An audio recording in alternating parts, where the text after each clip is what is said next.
I'd like this evening to just share a few thoughts with you about what I would like to call the queen of the virtues, gratitude.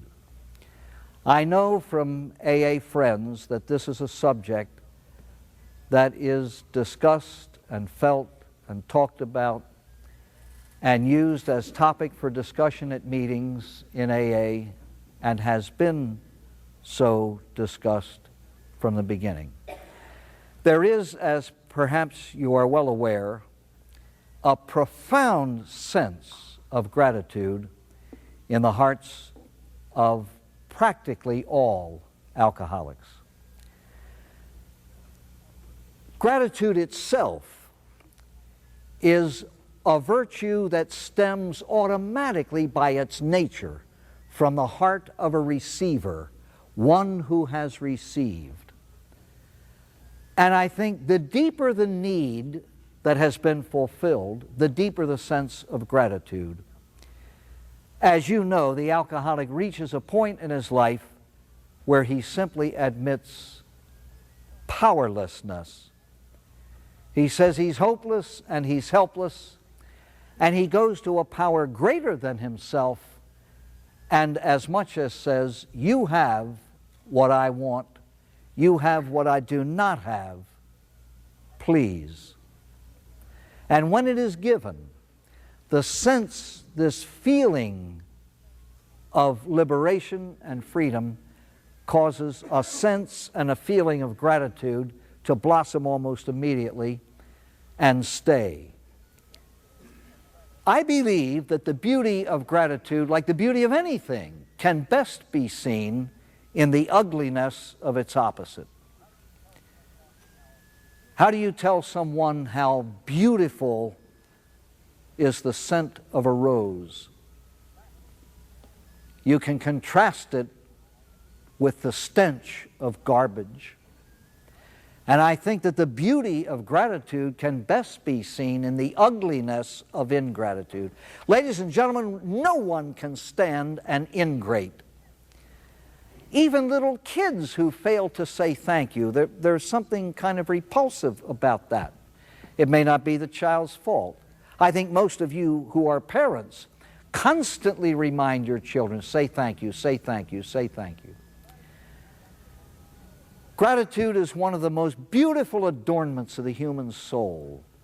In fact, a friend of mine calls gratitude the Paschal candle in the cathedral of the human soul, which lends it light and warmth. I believe that gratitude is what makes little people big. Gratitude transforms a small heart into a big one. Gratitude is the loveliest, I think, of them all. The ugliness of ingratitude, I've always referred to it as the halitosis of the soul. It is the only thing that makes God turn his face aside. I heard a man say that the prayer of the ingrate is an insult to the face of God, because the ingrate is reaching as high as he can reach to get, and the grateful person stoops as low as he can stoop to give. Because implicit in gratitude is the desire to share the gift. I have heard it said that gratitude is the only coin with which man can buy God. I feel very strongly, and I hope not irreverently, I do not mean to be flippant when I say that God is a sucker for gratitude. Why is it that gratitude occupies such time in the thought and in the speech of the alcoholic? I think that to appreciate the beauty of sobriety, one has to contrast it with the ugliness of the disease. There's a lot of medical research that has given us a whole lot of facts about this disease, a physiological addiction to a chemical. But you and I know from the words of the big book, Alcoholics Anonymous, that the most powerful descriptive definition of this disease is soul sickness. It is a physical disease whose repercussions are mainly spiritual. The human body is one of the most magnificent machines ever devised. It can stand punishment and pain almost beyond imagination. How many hundreds of hangovers does the average alcoholic go through in a lifetime? How often have people been this far from death and survived? And in the treatment end of this disease, those who are involved in it know that some people who come close to death are up and about within a matter of days. I'm not saying that it doesn't damage permanently. In some cases it does. In some cases the brain damage is irreparable. Sometimes liver damage is irreparable. But in the main, the human body bounces back and bounces back and bounces back from a lot of things. The damage, as I've said this so many times in so many other talks, but I think it is of utmost importance tonight to understand the depth and the nature of this illness. It robs us of freedom, I heard a man say. Freedom. This is the one ingredient essential to the human being to fulfill the purpose for which he was created, to love God, to love neighbor as he loves self. If he isn't free, he can't love. If he isn't free, he can't fulfill the purpose for which God made him. And so he winds up frustrated. He winds up isolated from those three things. The three relationships he was created to have are all but destroyed. He's isolated from God because he isn't living the way he knows God intended him to live, because he's living against his conscience. Every alcoholic lives for a greater or lesser period of time in denial. A denial is a prostitution of the soul. The human mind is built for truth, not lying, not fallacy, not misconception, not half-truth. It's built for truth. And it is prostituted when it allows itself to accept and spread the lie. And the alcoholic not only verbalizes a lie, he lives it. The alcoholic lives a lie. Does not the alcoholic function in such a way as to try to get others to believe he's not drinking when he's drinking? Does he not cover up his drinking? Does he not lie about the escapades and on and on? And he does this for years. You cannot trample on your conscience without pain. So many alcoholics have been isolated from God to such a degree that many of them say there simply is no God that handles that problem. When Bill Wilson, the co-founder of AA, went out to people saying, get right with God and you'll be able to quit drinking, half of them turned him off. One change was made in the 12 steps. In step 2, he had said, we came to believe that God could restore us to sanity.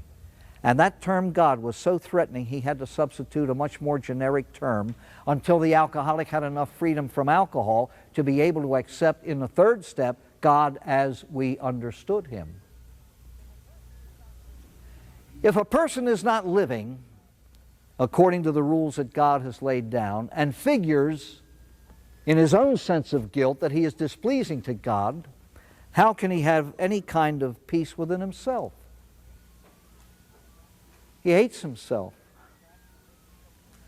Perhaps you've heard me say so many times that the greatest blessing God can give an alcoholic is to enable him to look into a mirror and just experience a desire to vomit because he can't stand what he's looking at. By the way, I can take seriousness for so long, but I was just reminded of a wonderful Hal Roach story. He's Ireland's wonderful comic. He's talking about an Irishman who was walking home drunk one night with a pint in his pocket, and he fell. And when he got up and started to stagger home, he felt this trickle going down his leg, and he prayed, please, God, let it be just blood. And it was. And he got home, and the wife was snoring. She was asleep, and he snuck by her into the bathroom, and he took his clothes off, and he had a nick or two on his backside, and he was trying to see it, and he couldn't. Well, anyway, he reached for the Band-Aids, And when his job was done, back into bed he crept. And in the morning when he woke up, he pretended that he had gone to bed earlier than he had. And she was furious. She says, "You was drunk last night." "Ah, no, darling," he says, "I wasn't drunk at all." She said, "I knew you was drunk the minute I walked in the bathroom and saw the Band-Aids on the mirror."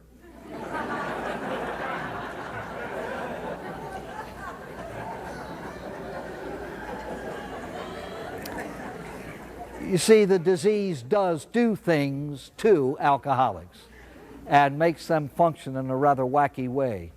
And I've often said that if we didn't laugh, we'd cry as we discuss this disease.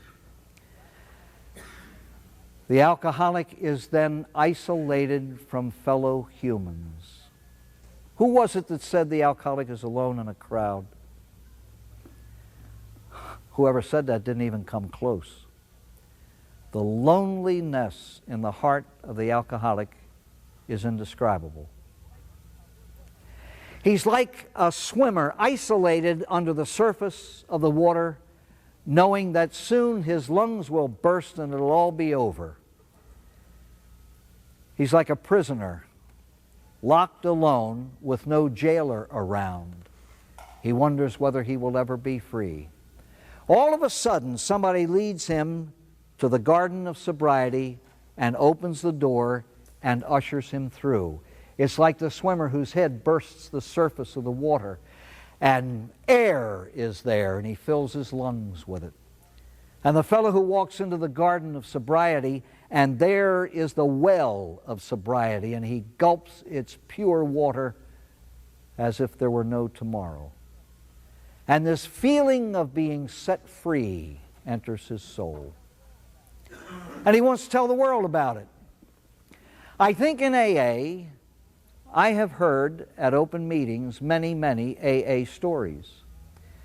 And I have heard people of all ages, all stations in life proclaim their gratitude for their sobriety.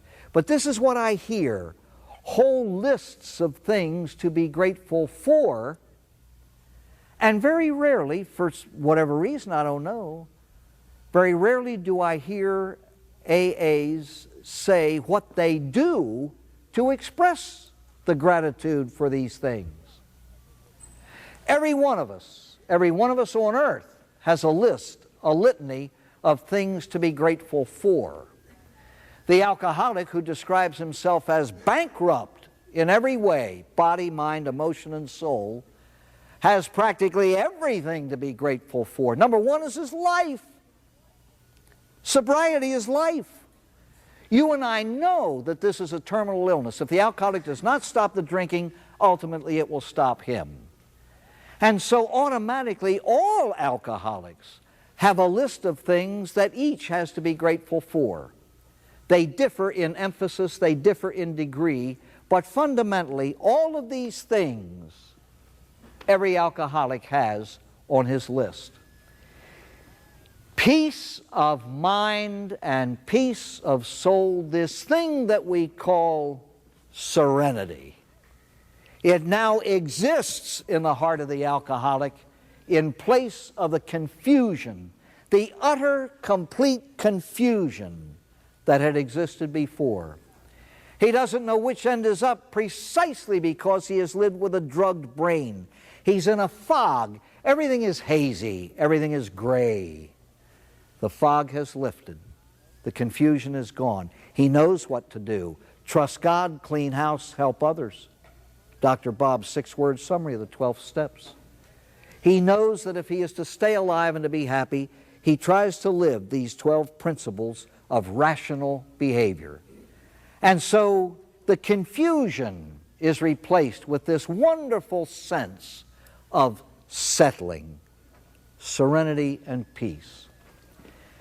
One of the things that he has missed most is respect for himself. How often have any of you in AA meetings ever heard this expression? I like me now. And I like me now because I'm living the way I believe God intends me to live. And so, self-hatred is replaced with self-respect. The confidence that I am a human being, I am capable of living. I am capable of accomplishing. Above all else, I am capable of helping another human being. Self-confidence replaces the utter helplessness. The alcoholic says, I couldn't even help myself. How in the world could I help somebody else? Now he can. Now he can. Faith, a deepening of his faith in a power greater than self, because he has experienced it. And it takes the place of despair. I have often said despair is one thing printed on the sheet of a theology textbook. It's another thing to experience it here. Again, like a lot of pain, it's indescribable. Hope takes the place of desperation. I have heard at graduations in treatment centers these words: when I walked in the front door of this place, I simply felt hopeless. It was hopeless. This was my third or fourth or fifth treatment. This will be another of the same. There was just no hope. Courage takes the place of fear.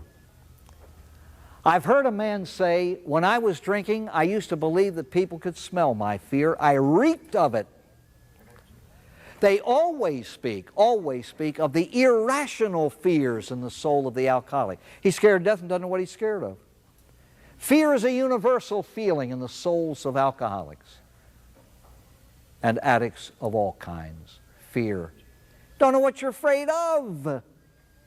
Just afraid. Afraid of the mail. Afraid when a telephone rings. Adult people, physically adult people, scared to death when the phone rings.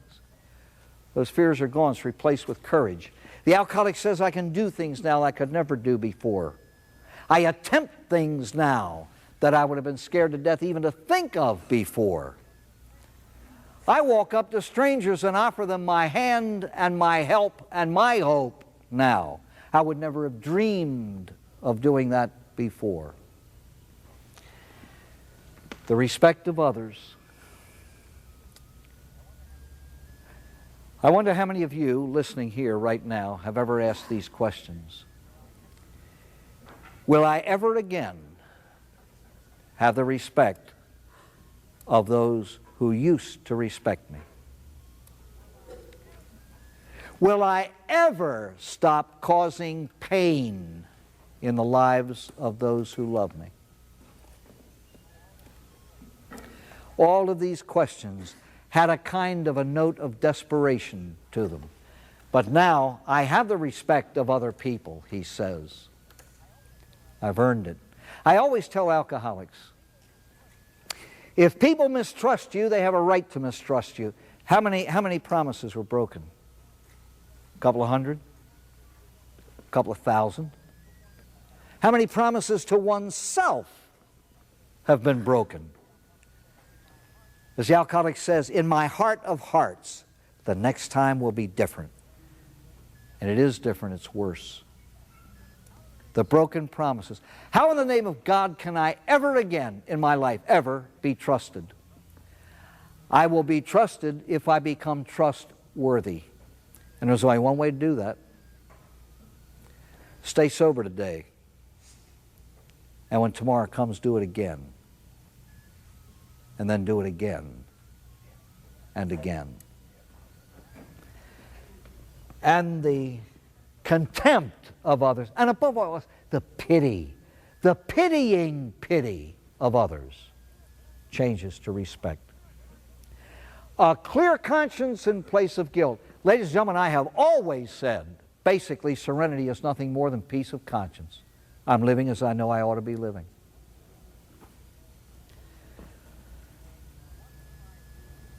What will I do with all the hours I spent drinking? This is a question practically every alcoholic asks. God, I spend days in bars. I spend days in the loneliness of my room. So what will I do with all this time? Stay sober and you will pray for a 36-hour day. You will. There are too many people to help. The loneliness has given place to the friendship of true friends now. Hey, what's going to happen to my friends when I go home from treatment? What do I have to look forward to? Let me tell you something. I've always said to those leaving treatment, your true friends will be grateful. You're no longer an embarrassment to them. You're no longer acting like a twerp when you get drunk. You're a pleasure to have around. They actually invite you to their homes. The rest will disappear because your sobriety will be an indictment of their drinking. What do you have to be grateful for? The courage to say no thanks when offered a drink. The courage even to say things that you wouldn't have been brave enough to say before. By the way, how do you ensure, if somebody keeps pressing you to drink, how can you ensure that after they ask you once, they will just not return? This way. Somebody comes up to you and says, would you care for a drink? You simply say, no thanks, but I'll take the money. They will not bother you again.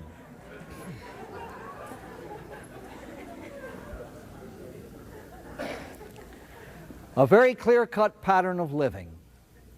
It's laid out now. Practice these principles in all our affairs. It takes the place of the confusion that is created by all the philosophies that are pretty prevalent out there. The philosophies of permissiveness, and you can take your choice. No more choice. I know what the rules are now. There's no more confusion. Difficulty in living the good life? Oh yeah. Lots of difficulty, but it's clear. There's no more confusion.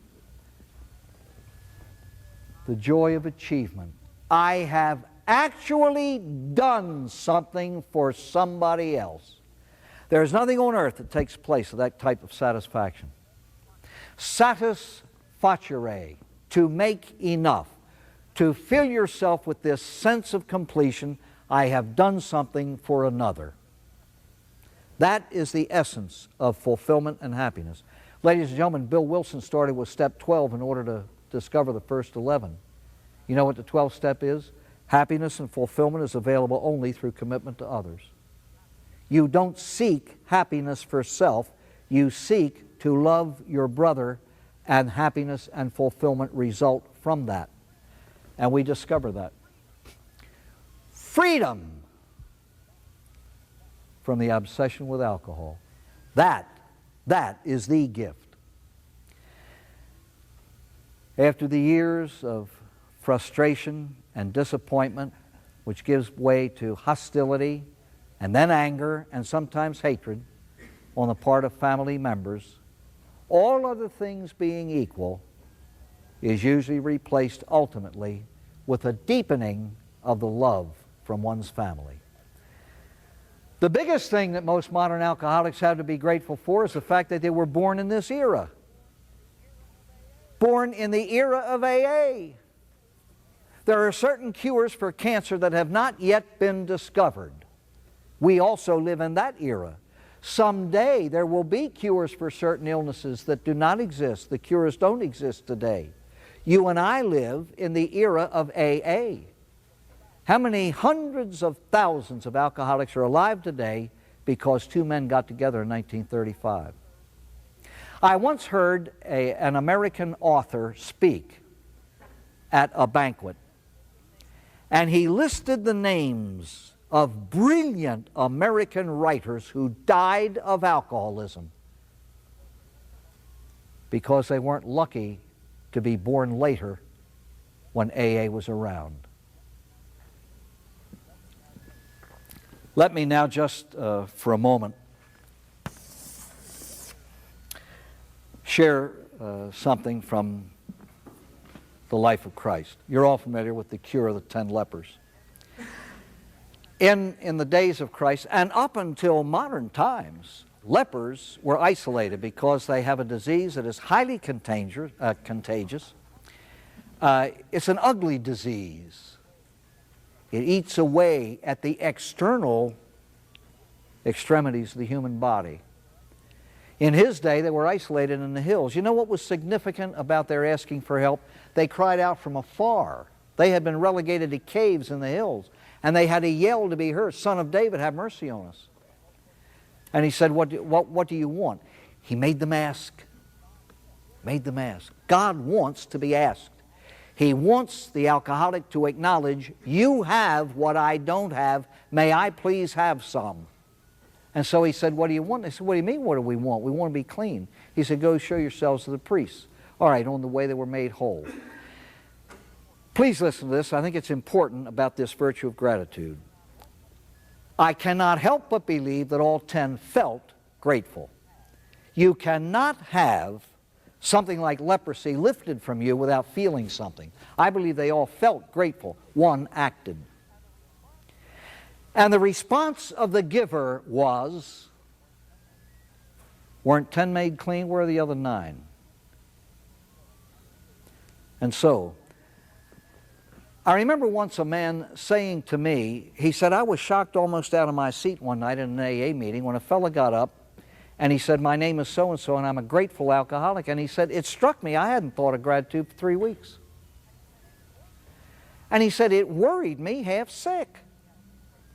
I know we have to be grateful. A man I know defines gratitude as the hinge on which the sober life swings. It is the essential. Have you ever heard this? If you do this, you'll get drunk. If you do that, you get drunk. I've heard people threaten brand new alcoholics almost to death. Do that, you get drunk. Don't do this, you'll get drunk. So I know people who do it all and stay sober. Wouldn't give you a dime for their sobriety, but there are people, and you know a bunch of them too, they live their own lives, but they don't drink. I do not see how anyone can remain sober without gratitude. It is the hinge on which the sober life swings. You don't have to feel grateful, you have to be grateful. And I think that the essence of gratitude is step 12 of the AA program. Ladies and gentlemen, I believe that the depth and the seriousness with which a person works the AA program depends directly on the depth and the seriousness with which he accepts his condition in step 1, in which he says, I am an alcoholic. All right? All the first 11 steps are nothing but a preparation for the 12th. No one gives away what he doesn't have. Now, the wording of the step, having had a spiritual awakening as the result of these steps, all of these steps have given the alcoholic a spiritual awakening as a preface to, we tried to carry the message to alcoholics and practice these principles in all our affairs. The first 11 steps are a preparation for doing what God created you to do, thou shalt love.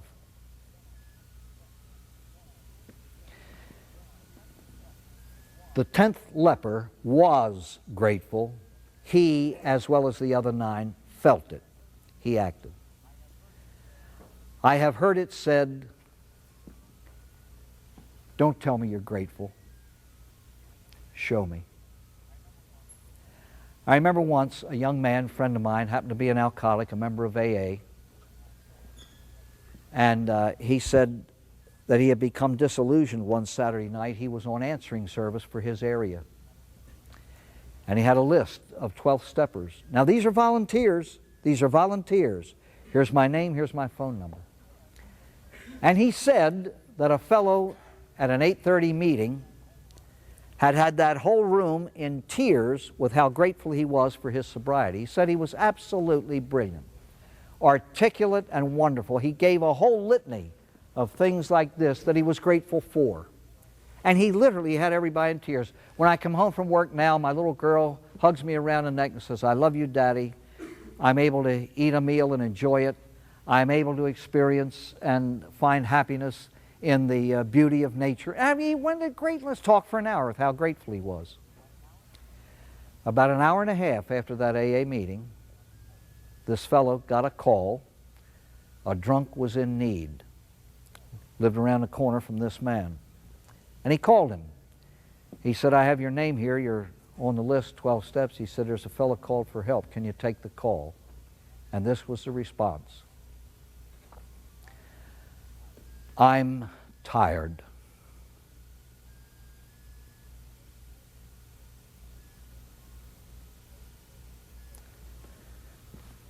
Ladies and gentlemen, if you are grateful for anything, you won't have to tell me. I'll see it. I'll see it. The 12th step is called putting the money where the mouth is. Don't tell me, show me. The greatest thing that we should be grateful for, paradoxically enough, is God's gift of pain. Sounds weird, doesn't it? Who likes pain? You don't have to like it. You just have to be grateful for it. In my opinion, pain is the fertilizer for spiritual growth. We use horse manure on rose bushes. We use a lot of fertilizer of different kinds for different things. Pain is the fertilizer for human growth. How can we pray to God to remove our shortcomings and then gripe at the way He does? He always hands us painful circumstances of life in order to help us acquire these virtues that we're asking for to replace the defects of character. Somebody once said, how come every time I ask God for a blessing, it always comes to me wrapped up in a brickbat? Fellow said, I never knew they came any other way. Spiritual children thank God for the ice cream cones of life. Adults thank God for the pain that brought it. I once heard a woman say, I'm very, very grateful for my sobriety, but I cannot understand these people who say they're grateful for being alcoholics. How in the name of heavens can you be grateful for a disease? I don't think she understood the lesson that life teaches. I'm not criticizing her. She was very young in her sobriety, and I just feel certain that she must feel different now. Isn't it your alcoholism that has given you appreciation of sobriety? I always tell non-alcoholics, you really don't know what sobriety is. You've never lost it. You have nothing to contrast it with, really. You can imagine, but you really don't know. Pain is the most wasted resource on earth. We never use it in the sense of accepting it and offering it up to God. There is an expression of gratitude, and nobody knows it but God and me. But gratitude is really expressed in carrying the message of sobriety to somebody else. Bill Wilson proved that by doing it. He proved it by doing it. The loveliest definition of gratitude I have ever heard in my life. It is the golden tray on which I offer to others what God has given me. Ladies and gentlemen, I'm 63 years of age. I believe that my life is well over half over. I don't think I'm in the twilight zone yet, but I can see dusk beginning to settle. And my one startling fear is very real because I know whereof I speak. It's not being grateful enough for what has come my way on this earth. It scares me. Oh, I can talk a good gratitude. Anybody can. That's easy. That's the easy part. But I know where I've failed, and it frightens me. The shortest, and I would hope to the dear Lord, the most effective prayer I say is one in which I try to order God every morning of my life. Make me grateful. Make me grateful.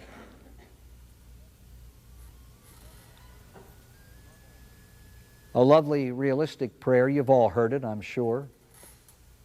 Thank you for what you've given. Thank you for what you've taken away. Thank you for what you've left me. I think it takes greatness of soul to say that and mean it. I don't know whether I'm capable of doing that 100%. But I do know this, for what it's worth, I do have feelings. I am grateful for many things, a lot of this, but above all else, for you.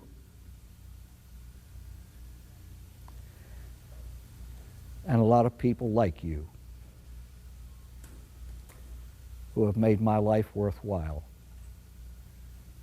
I thank you for that, and good night.